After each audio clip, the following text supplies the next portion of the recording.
But in the bullshit department, a businessman can't hold a candle to a clergyman. Because I got to tell you the truth, folks. I got to tell you the truth. When it comes to bullshit, big time, major league bullshit, you have to stand in awe of the all-time champion of false promises and exaggerated claims, religion. No contest. No contest. Religion easily has the greatest bullshit story ever told. Think about it. Religion has actually convinced people that there's an invisible man living in the sky who watches everything you do every minute of every day. And the invisible man has a special list of 10 things he does not want you to do.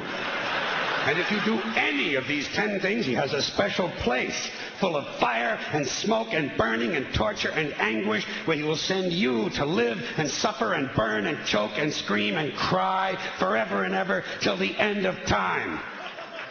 But he loves you.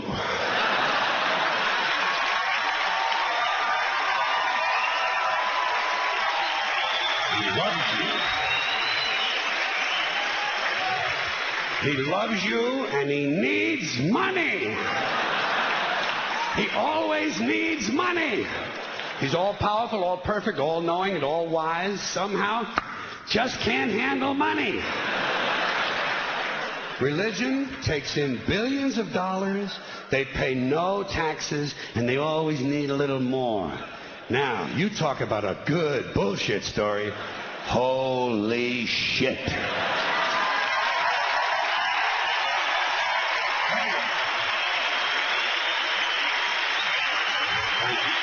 But,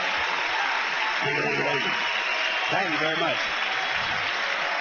But I want you to know something. This is sincere. I want you to know, when it comes to believing in God, I really tried. I really tried. I tried to believe that there is a God who created each of us in his own image and likeness, loves us very much, and keeps a close eye on things.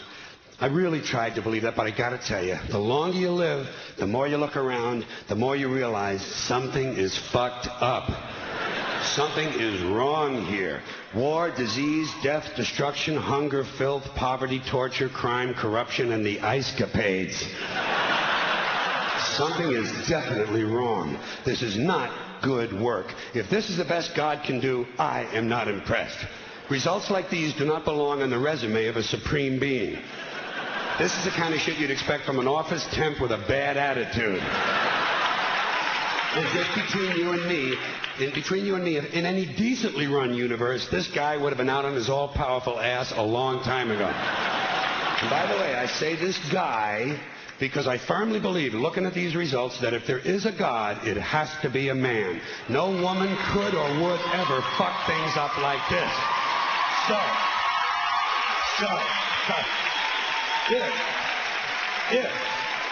If there is a God, I think most reasonable people might agree that he's at least incompetent and maybe, just maybe, doesn't give a shit.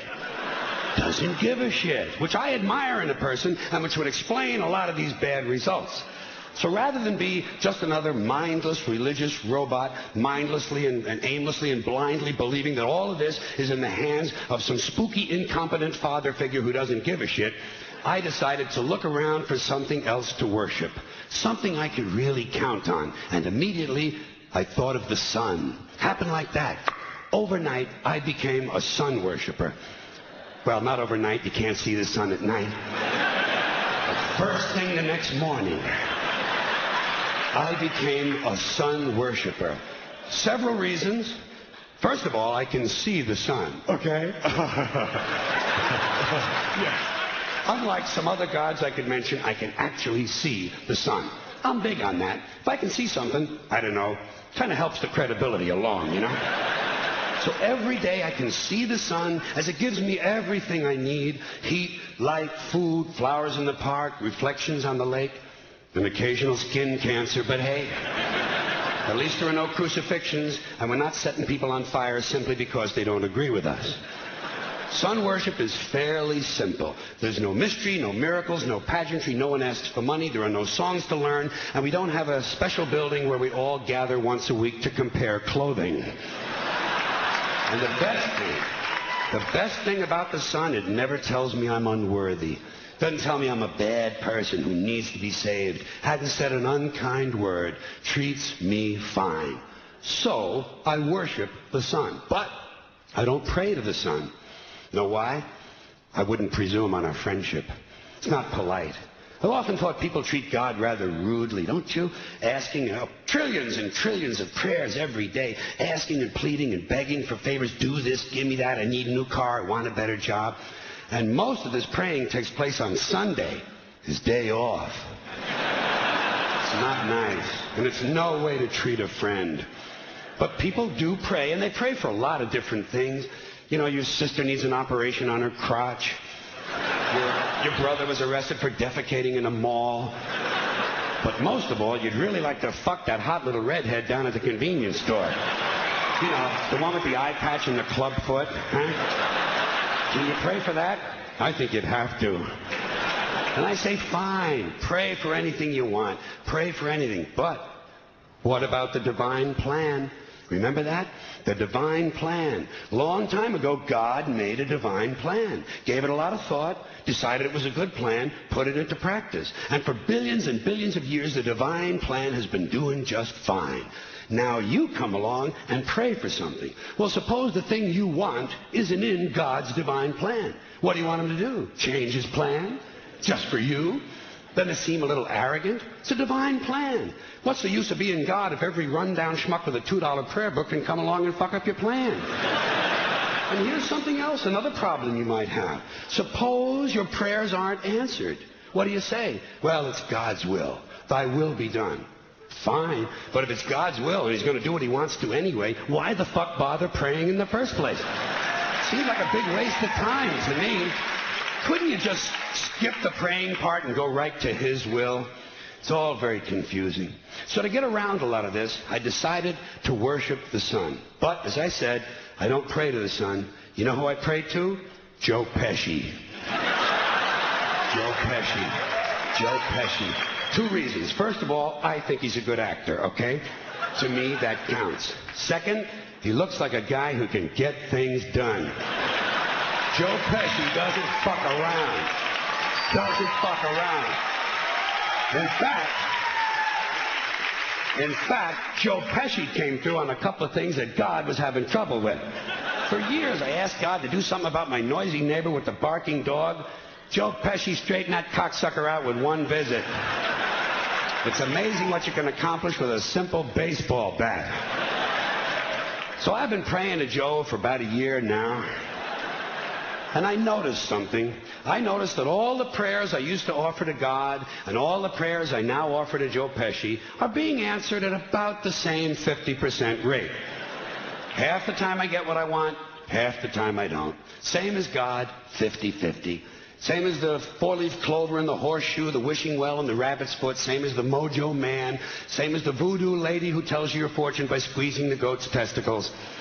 It's all the same, 50-50. So just pick your superstition, sit back, make a wish, and enjoy yourself. And for those of you who look to the Bible for moral lessons and literary qualities, I might suggest a couple of other stories for you. You might want to look at The Three Little Pigs. That's a good one. Has a nice, happy ending. I'm sure you'll like that. Then there's Little Red Riding Hood, although it does have that X-rated part where the big bad wolf actually eats the grandmother, which I didn't care for, by the way. And finally, I've always drawn a great deal of moral comfort from Humpty Dumpty. The part I like the best, all the king's horses and all the king's men couldn't put Humpty Dumpty back together again. That's because there is no Humpty Dumpty and there is no God. None, not one, no God, never was. In fact, I'm gonna put it this way. If there is a God, may he strike this audience dead. See, nothing happened. Nothing happened. Everybody's okay. All right? Tell you what. I'll raise the stakes a little bit. If there is a God, may he strike me dead. See? Nothing happened. Oh, wait. Got a little cramp in my leg. And my balls hurt. Plus, I'm blind. I'm blind. Oh, now I'm okay again. Must have been Joe Pesci, huh? God bless Joe Pesci. Thank you all very much. Joe bless you. Thank you very much. I appreciate it.